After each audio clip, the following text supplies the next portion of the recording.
ഒരു മന്തി അൽഫാം കഥ പറയട്ടെ.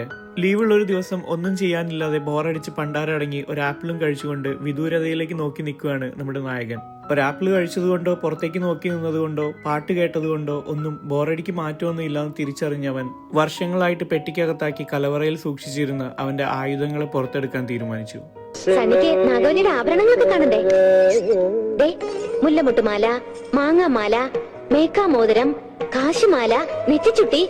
അങ്ങനെ ഇതൊക്കെ വെച്ചിട്ട് താ വെച്ച താമര വരയ്ക്കണോ പാ വെച്ച കോഴിയെ വരയ്ക്കണോ എന്നൊക്കെ ഇങ്ങനെ ഓർത്ത് നിന്നപ്പോഴാണ് നമ്മുടെ നായകന് ആ കോള് വന്നത്. ചേട്ടാ, നമുക്ക് കുഴിമന്തി കഴിക്കാൻ പോയാലോ എന്നൊരു ചോദ്യം. പാവച്ച കോഴിയേക്കാളും താവച്ച താമരയെക്കാളും എത്രയോ നല്ലതാണ് കുഴിമന്തി എന്ന തിരിച്ചറിവ് പെട്ടെന്ന് തന്നെ ഡ്രസ്സും മാറി ഇറങ്ങാനുള്ള ഉന്മേഷവും നൽകി. അങ്ങനെ എന്റെ ചിത്രകലയെ നിങ്ങൾക്ക് മുന്നിൽ പ്രദർശിപ്പിക്കാൻ ഒരു അവസരം തരാതെ എന്നെ കുഴിമന്തി കഴിക്കാൻ വിളിച്ചുകൊണ്ട് വന്ന ഇവന്റെ പേരാണ് സാജപ്പൻ.